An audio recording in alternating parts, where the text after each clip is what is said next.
India నుంచి ఒక చాలా పెద్ద వ్యక్తి ఫోన్ చేసి ఒక మాట అన్నాడండి. ఎవరి గురించి చెప్పారన్నది నాకు అర్థం కాలేదు.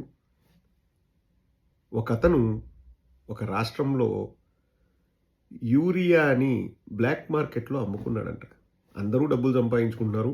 నేనెందుకు సంపాదించుకోకూడదు అని చెప్పేసి అమ్ముకున్నాడంట. అందుకే కొరత వచ్చింది అని చెప్పాడు.